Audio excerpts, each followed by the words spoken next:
Cheeto once taught me how to hide an ace in my sleeve when I gambled, so I give Cheeto a lot of credit for teaching me how to gamble back in the day. But yeah, it's that kindness, and the kindness that gets passed down. It's the kindness in the Croatian community, the open homes, the open hearts. You know, whenever, a quick story, when in '92, Toni Mandarich and I were together with the Green Bay Packers. Happened to be when Croatia was in the Summer Olympics also. And it was in Barcelona, and we'd come home, we'd race home because the Croatian basketball team was, you know, playing in the Olympics, one of their first Olympics. So me and Mandarich would run from meetings, and we'd come into the room, we'd turn the game on so we can watch, you know, Toni Kukoč and the boys take on whatever teams, hoping they could somehow medal. And there it was, 2 Croatians sitting here in a small dorm room at St. Norbert's College in Wisconsin with one thing in common, the fact that they're Croatian. And they were watching their Croatian team playing basketball in the Olympics, trying to win. So I always look, Dave Diehl's arm, when I saw it for the first time, I thought it was the Croatian Gerb, and I kept looking, and I kept rewinding the TV. I said, God, he's too tan. I can't see that tattoo. But I always look, I always check the names, I always ask, I always want to know to see how the Croatian community is doing. And as long as we're kind to each other, and we work hard, things will always be good for the Croatian community. Thank you very much. Our next recipient hails from Split, Croatia. I think you might have heard a couple of words about him earlier tonight. Toni Kukoč played a pivotal role in winning the Chicago Bulls 3 consecutive NBA World Championships. He paved the way for other European basketball players to come into America and play in this league, and he proudly represented Croatia, our beloved homeland, in the 1992 Olympics, where we got the silver medal. Ladies and gentlemen, Toni Kukoč.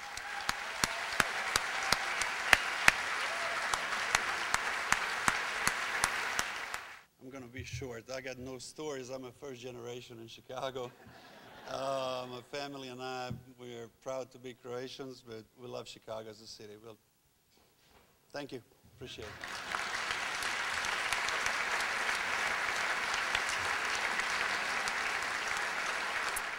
Our next recipient is a second-generation Croatian American. Bill Kurtis has done it all in the media world. Journalist, producer, anchorman. Bill, you'll let me know if I've forgotten anything. He's CEO and founder and owner of Kurtis Productions. Bill, you've got a lot of fans in the crowd today, my mother being one of them. Bill Kurtis, thank you.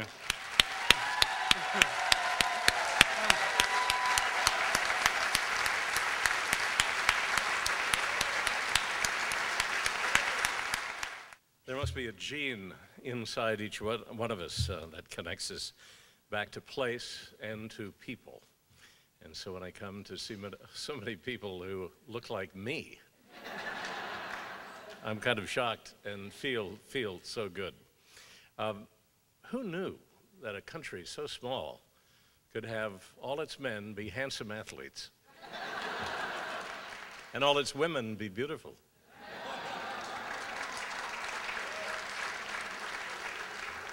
I've waited too long to go back. And thank God there is no glass ceiling in Croatia. Let it be a lesson to all of us. When I came to Chicago in 40 years, I really didn't know my ethnic background. And I came from Kansas.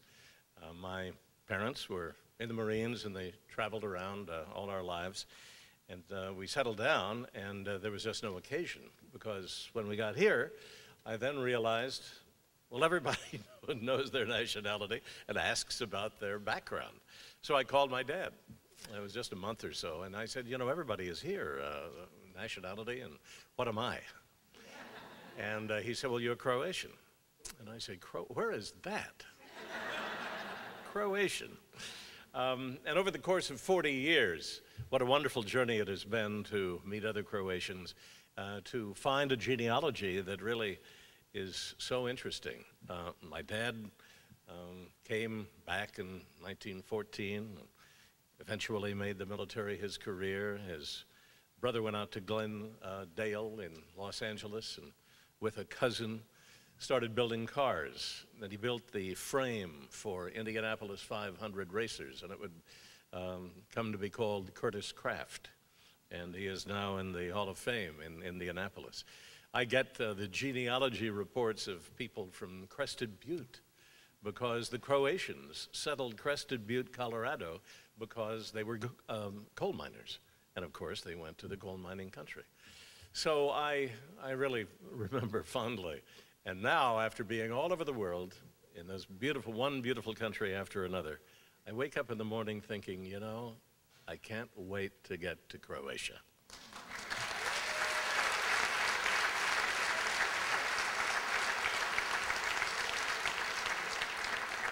But the story I remember most is of my grandmother. And she went to a little town in the middle of Kansas. It was only 500. She bought a small farm, peasant farm, because they were farmers. And she got some cows. And she would every day milk the cows, walk the milk down to the creamery. And at the creamery, she would sell cream and milk and ice cream that she would make. So over generations, over decades, the children would all remember the creamery with my grandmother. And I went there, and I remembered it too, and I realized that it was sort of the beating heart of this small community. She is gone now. I went back to try and buy the old place and realized it was a tiny little farm that I thought was a magnificent mansion when I was 6 years old. But her spirit is still there because the dusty shop called the Creamery is empty now. But it, like so many small towns in America, is blowing away. And yet every year, the Croatians come back for a reunion. So there is a spirit that is alive tonight in this room, and that's why you have gathered together, and it is why I am especially proud to be a Croatian tonight.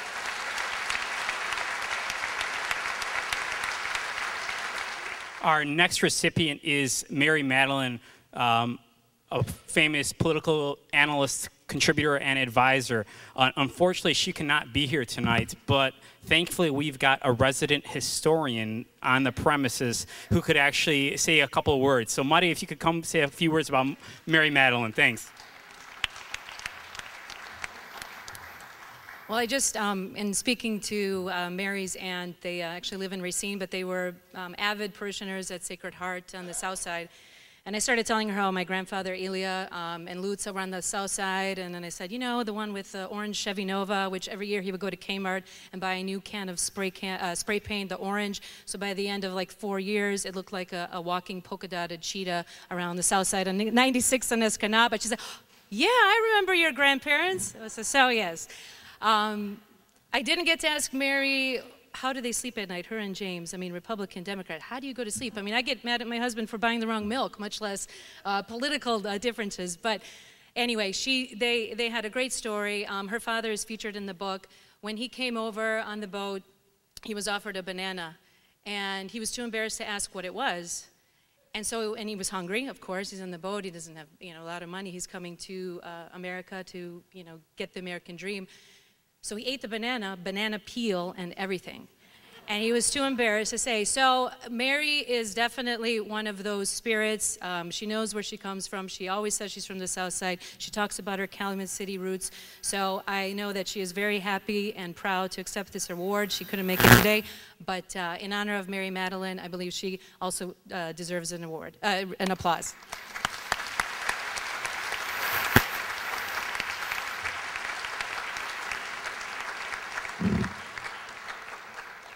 After reading Bill Rancic's family biography in the program book, it makes perfect sense why the grandson of Croatian immigrants from a working class neighborhood in Englewood will go on to be the first apprentice, a world-class entrepreneur. It seems it's in the genes and the DNA of our community. On behalf of Bill Rancic, I want to bring up his mother, Gail Rancic, to say a few words. Gail?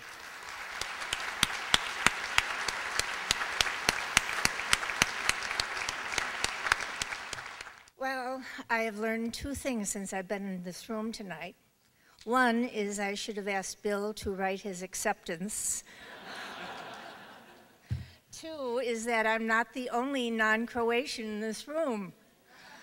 I usually pass myself off as a Croatian. Very often I do that because I have a Croatian last name. So when I run into people and they come up to me, sometimes people in the stores where they see my last name or I meet them in meetings, they'll say, "You're Croatian." Of course, they're a fellow Croatian. And I just nod. And I bask in the glory. It's wonderful. But I am here. Bill did not read, and of course, I don't know why he didn't, because this is what he does. He goes around all over the place giving very inspirational, very nice speeches. But I did talk to him, and he knows he's getting this award, and he did express to me how very, very honored he is to receive it. And I must tell you, I am extremely proud to be here and accept it on his behalf. As I was driving here, I tried to think of, he is extremely proud of his Croatian heritage, and always has been. And even though he isn't totally Croatian, he acts like it most of the time. And that's okay, because he has a right to be. And I realized why it all came to be from his grandfather. And if you read any part of any of that little bookmark that was inserted, his grandfather was in Split, Croatia.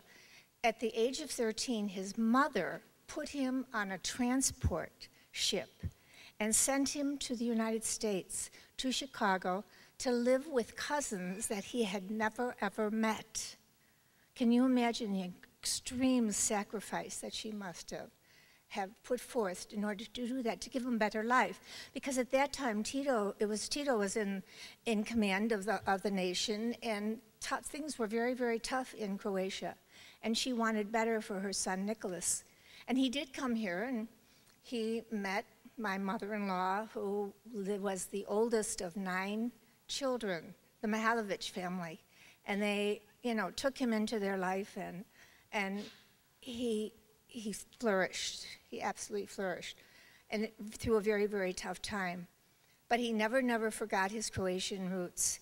And it was he, we called him Diehl, who was the one who took us to Lodge 202. Some of you that were here around at that time may remember it was a big Croatian lodge, and they settled on the south side in the Marshfield area, St. Assumption's Parish, and it was almost all Croatian.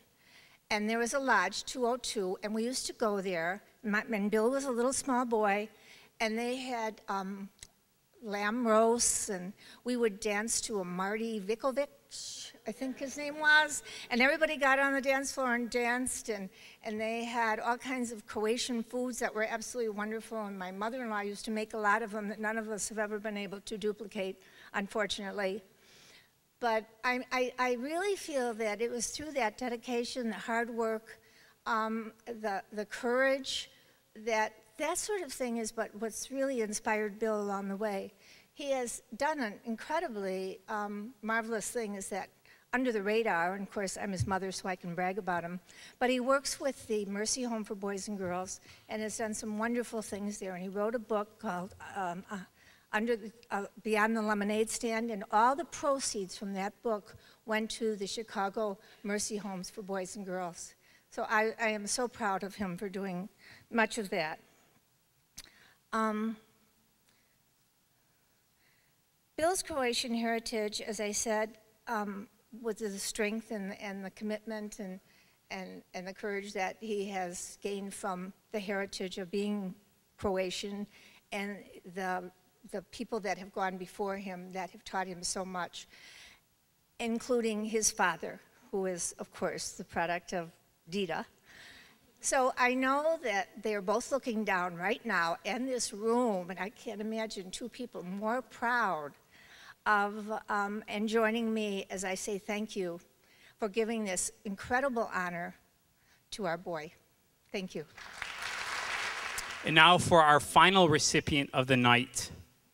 We all know what Chris Zorich has done on the football field, but I think even more importantly are his accomplishments that he's done after he left the field. Chris Zorich went on, completed law school, had a law practice where he helped disadvantaged families, and started the Chris Zorich Foundation, which as of today has helped over 150,000 individuals in need. Chris Zorich, why don't you come on up?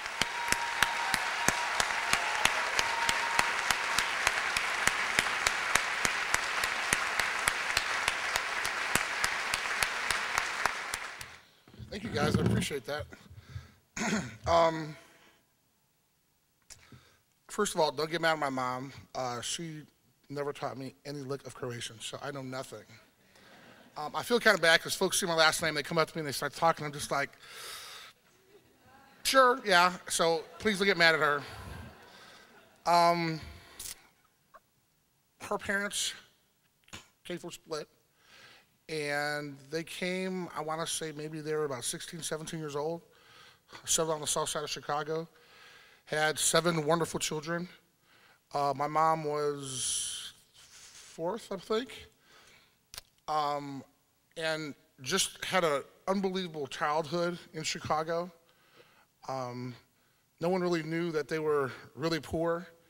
My grandfather, I think, made like 15 or 20 cents a day.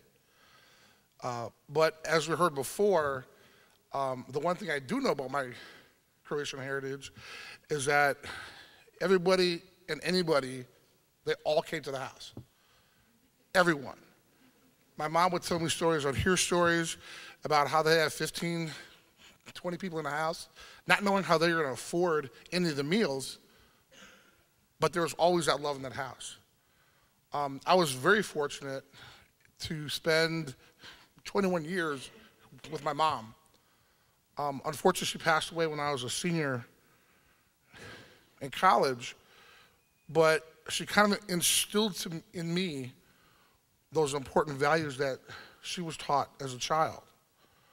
And so in her honor, I was able to start something that wound up helping a lot of folks in the Chicago area. And that's kind of the thing I'm most proud about. Don't get me wrong, I loved like smashing people's heads and trying to kill people for a living. I enjoy that. I wish I could do that now, but I can't. But you know, I enjoyed that, but that just gave me the opportunity to help some other folks. Unfortunately, as I kind of mentioned before, my childhood wasn't all that great. And so I kind of knew a lot of the issues that a lot of these young folks felt. And so having a chance to help other people not only was important to me, but that's something that I think my mom would have enjoyed. So I would actually like to receive this award in her honor, and also her other brothers and sisters. Unfortunately, there's only one surviving. But if not for the fortitude of the Zorich family, I'm really not sure where I would be. So, Mom, thank you very much. Srdačne čestitke svim dobitnicima nagrade Pleter. Congratulations to all of you. You truly are wonderful people, and we're so fortunate to have you.